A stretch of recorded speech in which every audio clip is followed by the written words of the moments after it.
Hi, this is Dr. Gregory Sadler. I'm a professor of philosophy and the president and founder of an educational consulting company called Reason.io, where we put philosophy into practice. I've studied and taught philosophy for over 20 years, and I find that many people run into difficulties reading classic philosophical texts. Sometimes it's the way things are said or how the text is structured. But the concepts themselves are not always that complicated, and that's where I come in. To help students and lifelong learners, I've been producing longer lecture videos and posting them to YouTube.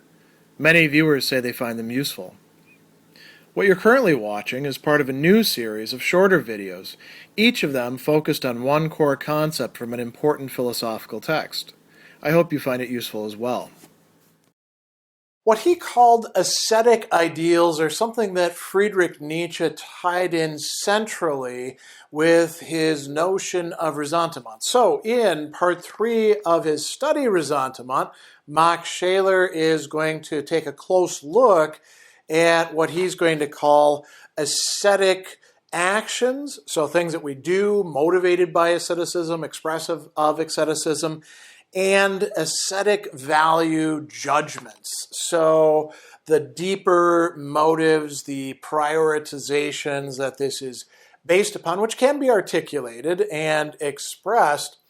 And so he's going to tell us, this is a little bit humorous, just as there are two ways of stooping lovingly to the weak, we can distinguish among others two sources of ascetic actions and value judgments. And then he goes on to talk about more than two, perhaps arguably 4, 5, or 6 different complexes of ascetic motivations, you could say. So we don't need to worry too much about the actual number. What we're interested in are which of these are actually motivated by and expressive of this dynamic of ressentiment. So we'll begin with the 2 or 3 that clearly are, fitting into this notion of ressentiment. So he's going to talk first about the ascetic ideal of life, and he says it may be founded on an estrangement from one's own body, which can actually turn into hatred. Not only can it does turn into hatred.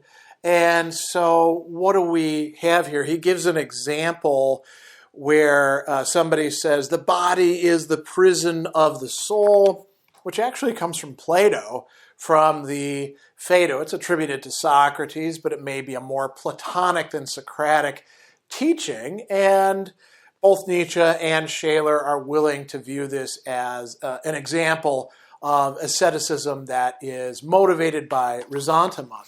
Now, Scheler earlier on in the work, in part 1, talked about this dynamic. He says, I already indicated that this attitude is frequently the consequence of repressed impulses of hatred and revenge. And so, the hatred turns inward, and Nietzsche talks about this as well, particularly in part 2 of the genealogy of morals, a little bit in part 3 as well. So repressing the desire for revenge, the feeling of hatred, the desire to detract, envy, those sorts of things, pushing those down can actually have bodily effects. It makes your body feel bad, and then you turn against your body, and you're like, I'm going to, subordinate my body. So it's motivated by a sort of negative attitude towards one's own body. And he says that this can lead to diverse forms of bodily self-torture, right? And what is primary here is hatred of the body, and one's concerns for salvation of the soul. That's actually pretense that comes later. It's not what one really is trying to do. So that's arguably one way in which ascetic judgments, actions, ideals take place. Then we get to a second one, which again figures into what Nietzsche is saying, but Scheler, I think, has got his finger on this a little bit better than Nietzsche does.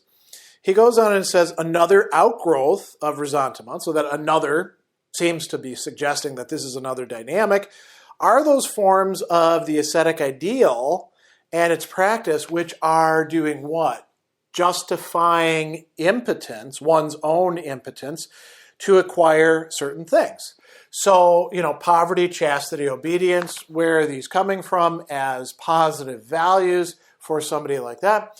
Well, you're unable to acquire what it is that you want, what it is that you desire. So you say, well, poverty is better than wealth, so I'm going to deliberately take on poverty. Another example of this, erotic and sexual impotence. Well, that can lead to the precept of chastity.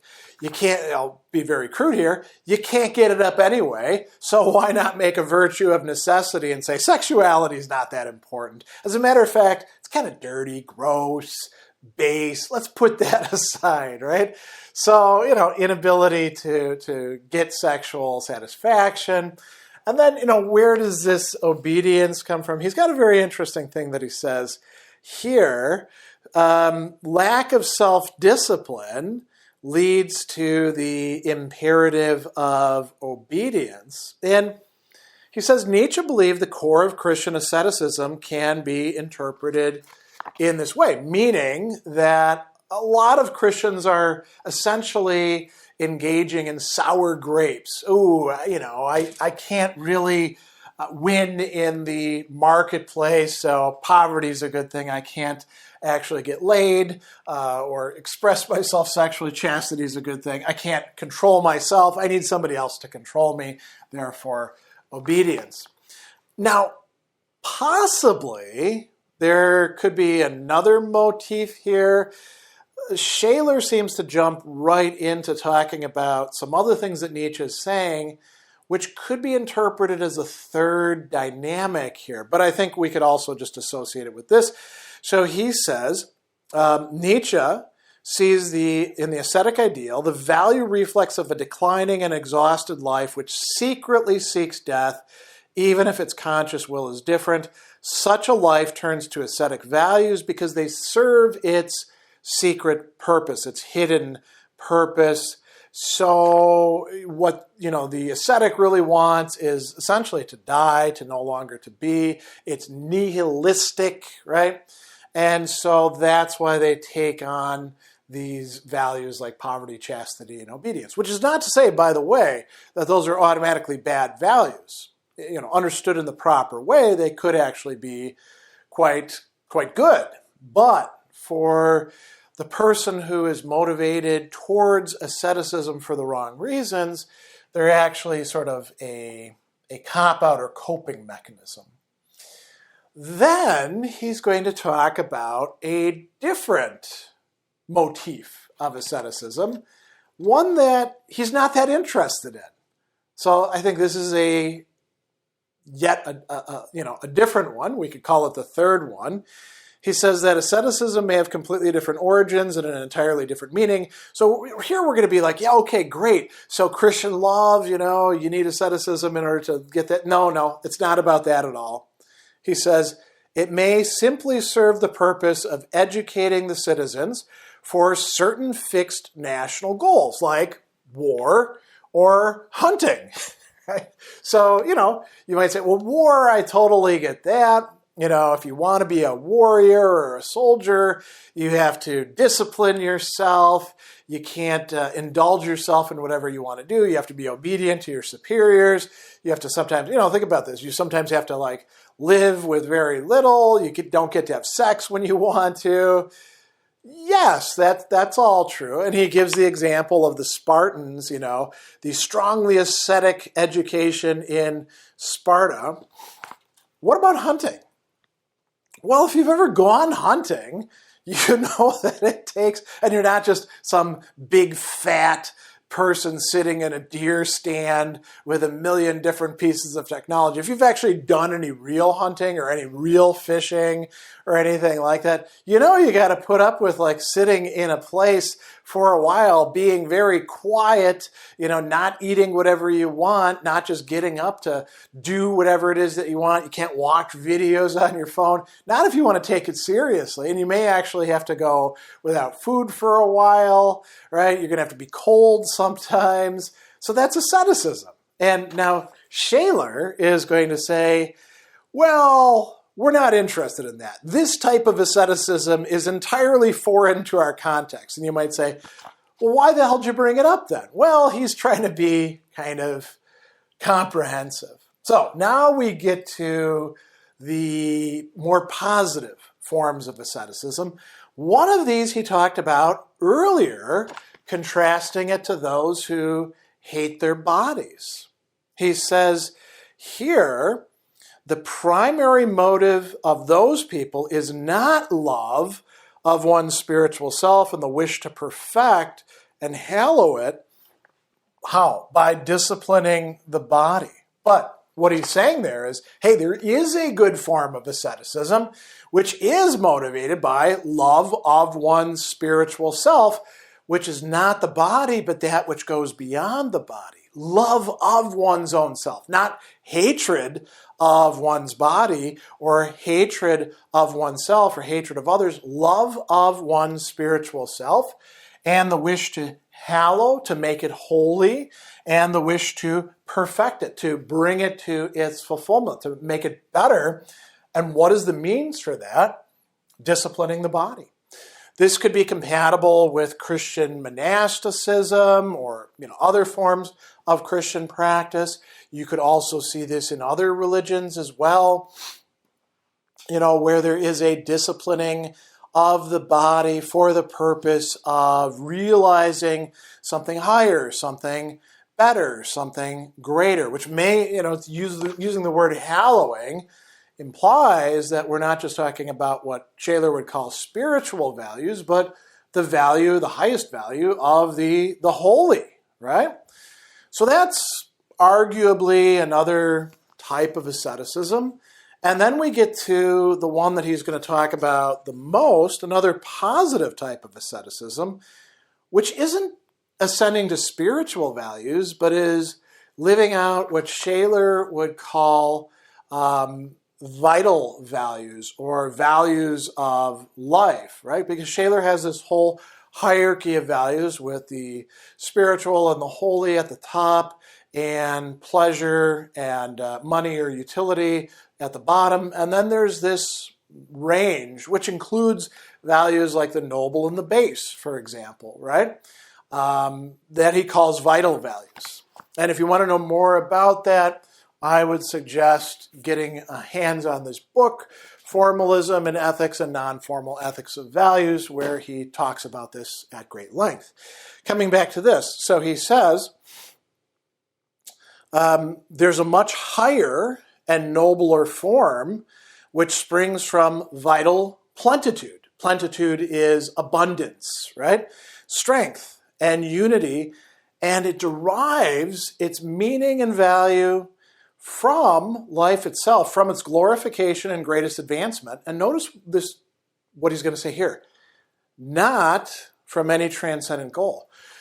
I think saying not from any transcendent goal means that what we're talking about here is vitality that is not being placed in the service of the holy or spiritual values. So I think this is arguably something different than the love of one's spiritual self and the wish to hallow and perfect it by disciplining the body. This is, to some degree, of the body, but not simply of the body. And he says that it derives meaning and value from life itself, from its glorification and greatest advancement, right? If this form of asceticism is to have any theoretical foundation, life must be viewed as an autonomous and primary agent, not reducible to mental phenomena, like feelings or sensations, physical mechanisms, or a combination of both. Or inorganic matter and its mechanism is merely a medium for a representation of actualization of life, And he goes on to say, if we adopt this idea, life also contains its own values, what we were just talking about, which can never be reduced, lowered to utilitarian, hedonistic, or technical values, because they are lower in Scheler's hierarchy of values, which he thinks he's not coming up with. He's phenomenologically revealing to us an idea that he credits other people having discussed under the terms of like an order of the heart with Pascal, or an order of love, an order amoris with Augustine. So coming back here to life, he says, the strongest life is not that which functions with a maximum of natural or artificially created mechanisms which are adapted to the surrounding, but a life which is still able to exist, grow, and even advance with a minimum of such mechanisms. In this case, what is ascetic morality? It is an expression of strong life.